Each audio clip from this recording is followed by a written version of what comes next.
Well, hello, my lords and ladies, and welcome to our Warhammer Quest Darkwater series. We're continuing on with a little treasure. This miniature is pretty easy. A lot going on with it, but not really. But, anyways, I want to say thank you to all my YouTube members. As always, you guys are awesome. Sorry I didn't get videos out last week. We had a lot going on. We're going to try and continue on, though, in February.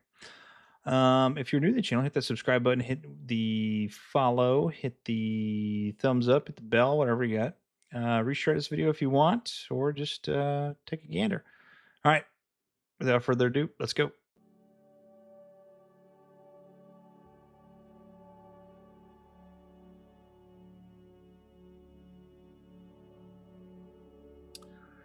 All right, obviously, after putting your miniature together, I put a base of some Stirland Mud down, and then I did a white spray paint or white airbrush, whatever you want to do.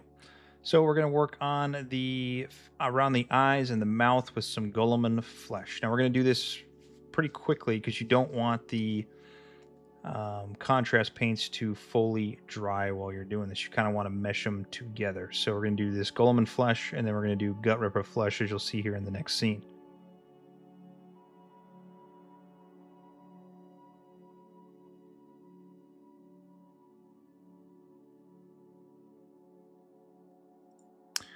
For the rest of the miniature that's even going up the sword that you can see kind of wrapping around it, we're going to do some Gutrippa Flesh. So you want to kind of mesh this into what you have with the Gulliman Flesh around the mouth and then around the eyeball as well.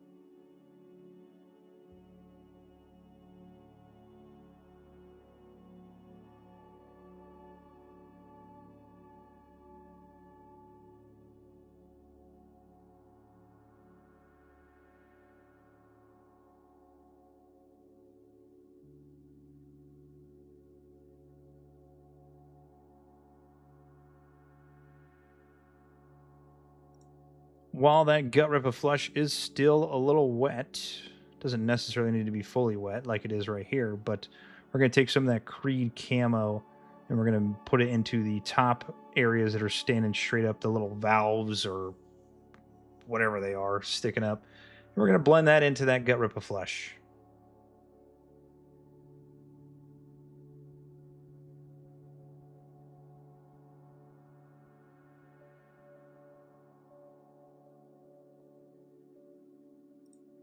Next, we're going to paint the sword itself with some Iron Warriors. That's really, really simple. Just be cognizant on the front because of that vine or snout or pipe or whatever that is that's coming up and around it.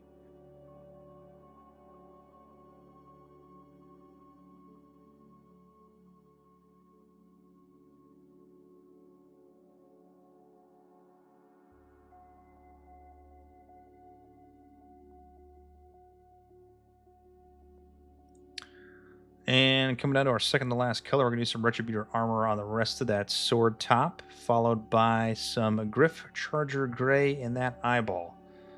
This is a very easy miniature. It looks a lot more complicated than what it really is.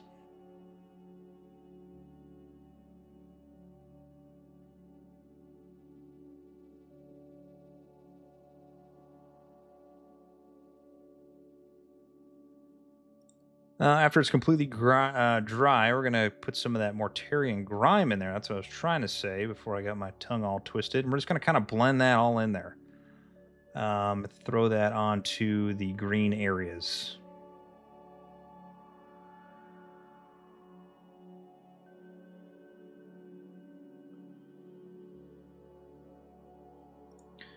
And then next for the sword, we're just going to do some Reikland Flesh Shade. You can also do some Fire Slayer Flesh with some Lamia Medium if you would like to make it a little bit more darker, but I just went with the regular Reikland Flesh Shade. And that is it for our washes.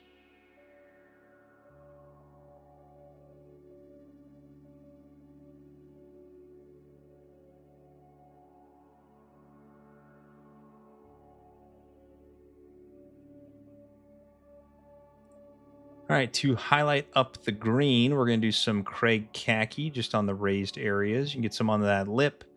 Obviously, all the pipes sticking up and the vines sticking up as well. You can do as little as you want. You can do as much as you want. Just don't overdo it.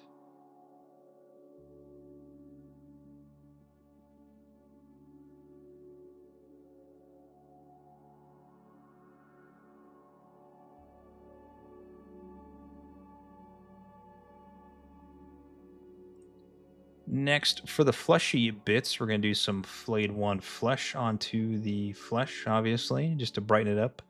And it's pretty easy since most of the raised areas are on that lip as well.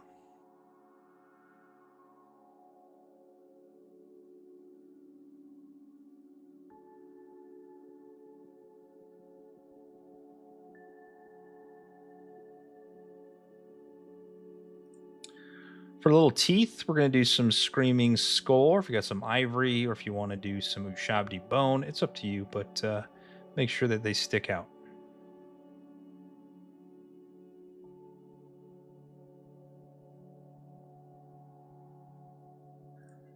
Now, just for the hilt and the guard, and then the three little coin things in the middle, we're just going to take some Canoptech alloy and put it over that Retributor armor just to make it look a little bit different colored. I guess what I'm trying to say.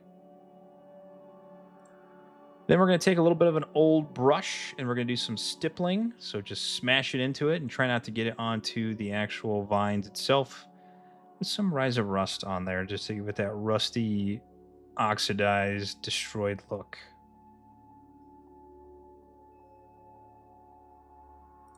Then for our eyeball, we're going to put some blue horror in there to make it a little glazy.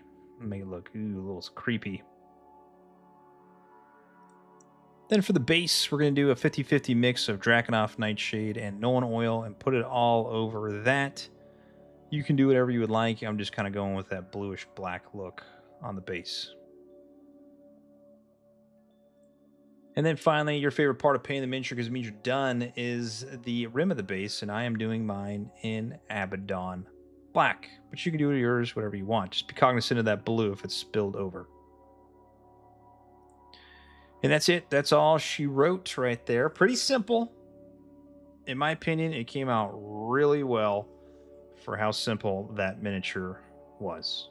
I mean, it blends in perfectly, matches the art that is provided on Warhammer.com. It looks phenomenal. Great piece to put onto the miniature or the board game itself. So, yeah. Again, I want to say thank you to all my YouTube members. You guys are absolutely amazing. I can't thank you guys enough. I want to say thank you to anyone who subscribes to this channel. Thank you to anybody who reshares this, especially thank you to anybody who reshares this or posts it on a forum or Reddit or anything like that. Anybody who supports the channel, I can't thank you enough. Obviously, if you've been watching it, my goal is 100,000 followers, and I don't think I'll ever get there, but a man can dream. So, yeah. But we got more Warhammer coming up. We got more Chronicles of Drunagar. We got more basically everything. Until my time is deceased, we will continue on. All right, I love you all, and I'll see you on the next one. All right, paints on.